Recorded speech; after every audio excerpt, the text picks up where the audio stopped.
Hey, what's up, man? How is everything? Pretty good. Pretty good. How about you? Yeah, it's all right. You guys, are you in Coastal right now? Yeah, I'm here at Coastal. Yeah, nice. I could tell by the ceiling. The exposed ceiling and the ductwork, right? Yeah, right. So have you guys been adapting to the whole COVID situation? Pretty good. We shut down for what was it, 2 weeks, and then we reopened on Monday last week on April 6th or 7th. I forget the date. Okay. But we're back open. We're doing our thing. It's every day it's something new, and just like you said, adapting and trying to Yeah. figure out how to do it. Yeah, I hear you. What's up with the my wife was telling me about the virtual bar crawl that's going on. What's that all about?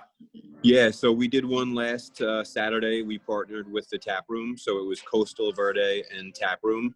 Mhm. Three restaurants. We did like three or four appetizers, bunch of cocktails, couple Cool. beers, pickup options, delivery options. It's really cool. We're doing another one this Saturday. Yeah, and it's got like my wife was telling me something about like live music or how Yeah, how's so that we working? exactly. We used Bobby Digital and J House on the last event. This week is going to be Dennis and Ivan. Okay. Basically, what we do is we set them up through Facebook Live on their Facebook. Hmm. They play during the event. Our customers have access to their Facebook, and basically they get virtual tips in their Venmo. So the musicians make money. Everybody kind of makes a little bit Yeah. of money during this. Yeah, that's cool. That's cool. Speaking of money, I won't get too personal, but with the delivery options that are going on, what's like I've been reading some different things, like even in the Bayshore group, they're saying like, don't go through DoorDash or Uber because they charge extra points or whatever it may be. Can you like explain that whole Definitely. situation So so I don't screw it up? no, of course. I mean, everyone has their own opinions, and this is only my opinion. Mm. Uber Eats and Grubhub and all those third-party delivery systems they're good partners to us, Mhm. but they do take a percentage. They take 20 to 30% minimum. That's big. They're also charging delivery fees depending on where you are and peak hours, and there's different things that go into it. So if you're local, if you're within 2 or 3 miles of the restaurant, it Yeah. helps us to pick up the food or do our delivery service rather than using these third parties. And it's not a bad thing to use them, but the money stays a little bit more local Mm. and centralized if we kind of cut them out.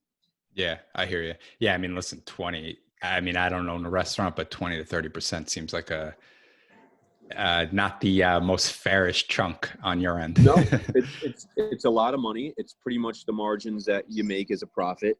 Yeah. Um, it's for us, we don't always offer Uber Eats and Grubhub. We kind of do it during downtimes, during the day, early on when there's nothing going on. We'll take an order, but when we're busy, we shut it down. It's not worth it to us. So Yeah.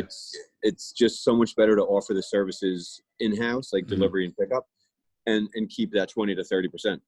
I hear you. What's the delivery been like since this whole thing? Has it picked up a lot, or has it actually kind of stayed?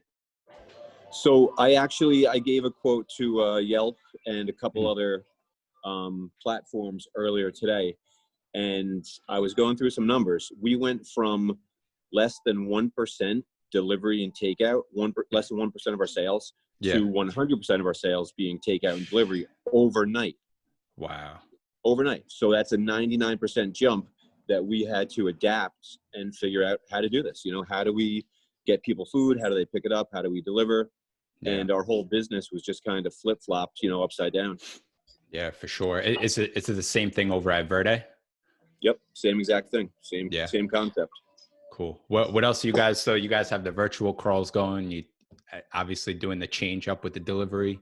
What else? What else have you guys seen like in Bayshore? I don't know if you're speaking to other owners in Bayshore, like in the Main Street area. Like Yep, what are other people doing just to like kind of adapt to the whole thing going on?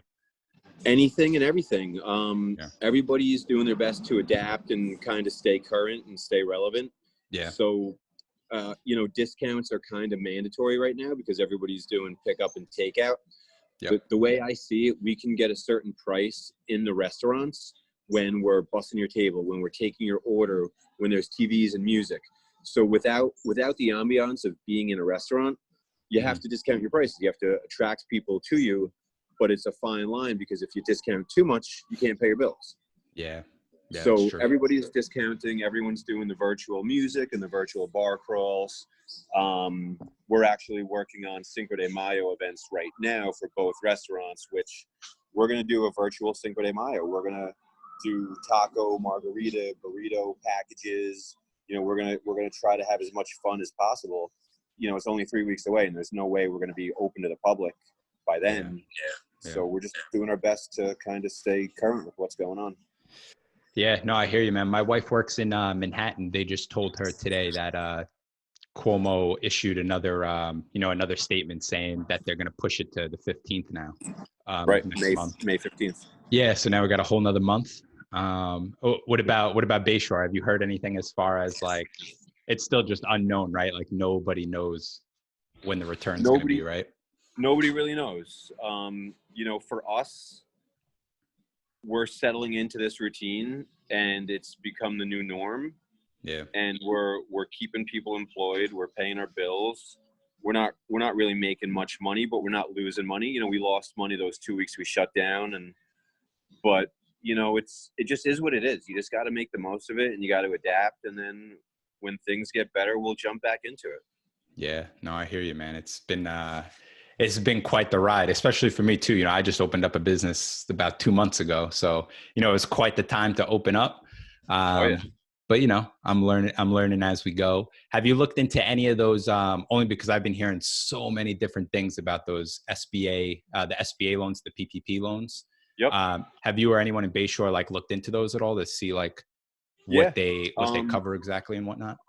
A lot of people I know have already been funded. So it was tricky. The SBA announced the loan.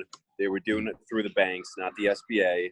Mm-hmm. And you weren't able to apply for it unless you banked with certain banks. So for instance, like B&B, they had the application ready on April 3rd. That's the first day that they released the application for the loan. My bank, Bank of America, didn't have their application built out until I want to say April 7th or 8th. Gotcha. And then Capital One is my other bank, and they didn't have their application built out until 2 days ago. So I wasn't able to apply until 10 or 11 days after they set up these funds. So I don't even know if I'm going to get funded. Mm-hmm. But a lot of people I know, they did get funded. They have the money in their accounts. But it's tricky because basically they calculate your payroll times 2.5 months, and that's how they fund you. So you have 8 weeks to spend this money that they give you, and 75% of that loan has to go towards your payroll. Mm-hmm. And if it doesn't, they don't forgive the loan. You're on the hook. You got to pay it back. And with interest. With interest, which it's a low rate. It's 1%, which it's a great loan. So anyone who gets money at 1% should be happy in some capacity. Mm-hmm. But so you have to reopen for business. You have to hire more staff, and you have to pay a lot of money in payroll to reach that 75% mark in order to get your loan forgiven. And if you're not fully open, if you're not able to open your doors and do full business, it's really hard to hit those numbers. Yeah. No, that makes sense. Is that loan covering like rent and overhead too, or just payroll? It does. It covers certain taxes, mortgage, rent, and also payroll. But like I said, you have to allocate 75% of the loan to your payroll. And I don't want to say it's impossible. It's just you have to get creative on how you're going to get rid of that 75% of the loan in order to have it forgiven. Yeah. No, I hear you. All right, man. What about you? What are you doing to stay sane? Working. Good. Working, doing takeout, kind of helping out with the, shopping local and going to other restaurants nearby and trying to support everybody else. And, I got 2 little kids, so they're kind of stuck inside the house, but, working and just being with the family. Yeah. Doing puzzles on the weekend and stuff. Yeah. Everything. Yeah, that's what it's all about, right? All right, man. Listen, this was just a quick thing. Did you want to leave off with anything you wanted to touch up on that's coming up with Coastal or Verde or Downtown Bayshore? No, that's it. Virtual, I guess. Yeah, support our virtual Cinco de Mayo is coming up on Tuesday, May 5th. But, also support Downtown Bayshore. There's a lot of good restaurants and shops, and, Cool. Shop local, try to cut out Uber Eats, try to cut out Grubhub, try to do everything as close to home as possible, and keep your dollars in your hometown. Yeah, that's what it's all about, man. And thank the Yep. thank the healthcare workers, right? Yes. Thank the Yeah, nurses, the doctors, everybody else, for sure. exactly. All right, man. Well, listen, it was good doing this chat. I'm sure we'll link up again down the road. I just wanted to say what's Absolutely. up, see how you were doing, and I wish you and your family safety and health, and we'll go from Thank there. you. Same to you. Be well. All right, man. Take it easy.